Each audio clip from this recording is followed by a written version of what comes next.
Olá! A gente sabe que quando se fala em VAR, muita gente já pensa, vem mais burocracia. Mas e se eu disser que, por trás de todas as siglas e prazos, existe uma oportunidade gigantesca para fortalecer a gestão e, de quebra, garantir mais recursos para a educação? Pois é exatamente sobre isso que a gente vai conversar hoje. Bom, então, o que é o tal do VAE? A sigla significa Valor Aluno Ano por Resultado, e ele é uma parte super importante do Fundeb. A ideia é até que bem simples, mas é muito poderosa. A União manda mais dinheiro para aquelas redes que conseguem comprovar que estão fazendo uma gestão de qualidade e, principalmente, que estão trabalhando para diminuir as desigualdades. No fundo, é um belo incentivo para transformar gestão em resultado lá na ponta para o aluno. E por que essa pressa toda para falar disso agora? Simples. O relógio está correndo. O prazo final para registrar tudo e garantir os recursos de 2026 é 31 de agosto de 2025. Ou seja, a preparação tem que começar, para ontem. E para ninguém se perder no meio do caminho, nosso roteiro de hoje é bem direto.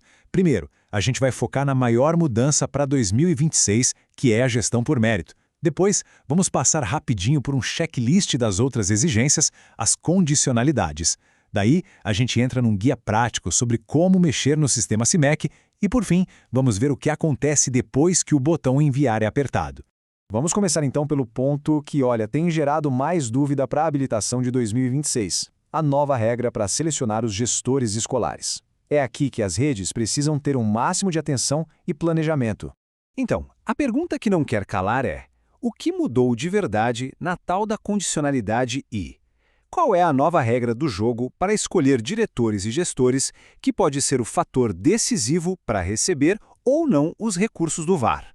E a resposta está nesse número aqui, mais de 50%. Para 2026, não adianta mais só ter uma lei de gestão democrática no papel. A rede vai precisar comprovar na prática que a maioria dos seus gestores foi selecionada com base em critérios técnicos de mérito e desempenho. Se for 50% ou menos, a rede infelizmente fica de fora. Tá, mas o que a lei chama de critérios técnicos? O legal deste slide é que ele dá exemplos bem concretos. A gente está falando de avaliar a formação da pessoa, a experiência que ela já tem, o tempo de serviço e também aplicar provas ou até pedir um plano de gestão. A ideia é usar esses filtros para montar uma lista de candidatos realmente qualificados antes da escolha final. E aqui a gente entende o porquê dessa mudança toda. Essa exigência de mérito não é só uma regra técnica, sabe? O objetivo por trás de tudo isso é fortalecer a gestão democrática. A lógica é que, ao garantir líderes mais preparados nas escolas, a rede de ensino inteira se torna mais forte e mais eficiente. Certo, a gestão por mérito é grande novidade, mas não é o único item da lista. Vamos dar uma olhada agora nas outras condicionalidades para garantir que a rede cumpra todos os requisitos e não deixe nada para trás.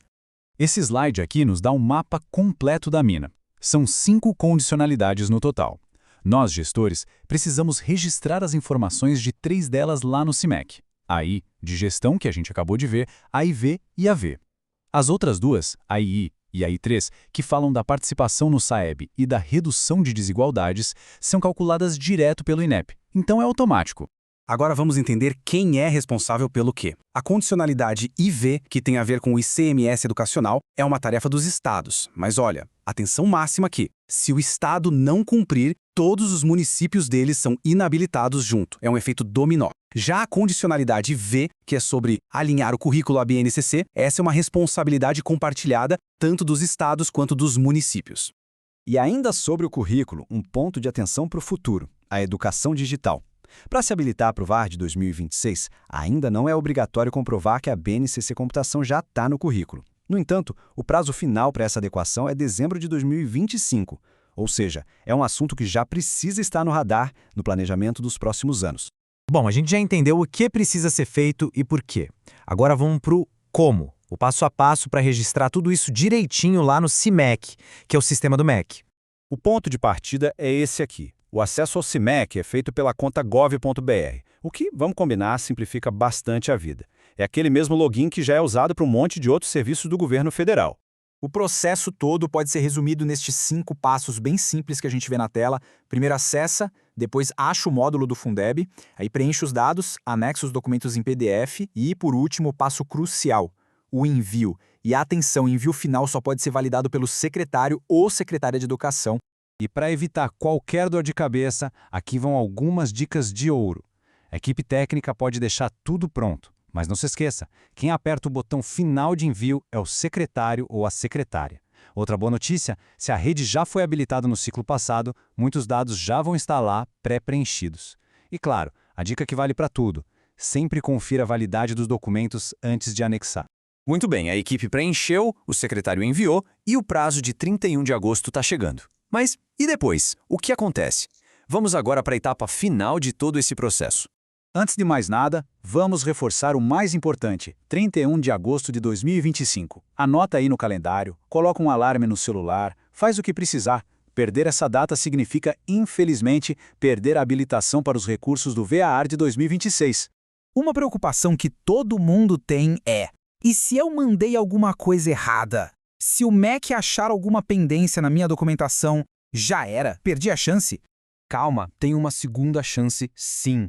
A chave para isso é monitorar constantemente a aba Situação dentro do CIMEC. Se alguma coisa precisar de correção, o status vai mudar para Diligência. Esse é o nome técnico que eles dão para pendência. Então, tem que ficar de olho nos e-mails e no sistema, principalmente a partir de outubro. E se a sua rede entrar em diligência, o processo é esse. Primeiro, verifica a aba Situação. Depois, lê com muita atenção o que precisa ser ajustado, aí faz a correção lá na aba Registro e pede para o secretário reenviar. Mas olha, atenção ao detalhe mais importante de todos. O prazo para fazer tudo isso é de apenas 15 dias. É super curto, então não dá para vacilar. No fim das contas, todo esse processo, todos os formulários e documentos servem a um propósito muito maior. Conseguir a habilitação provar não é só cumprir burocracia. É abrir portas para uma educação com mais qualidade e, principalmente, com mais equidade. A pergunta que fica é: qual vai ser o primeiro passo que a sua rede vai dar ainda hoje para transformar essa oportunidade em realidade para os estudantes?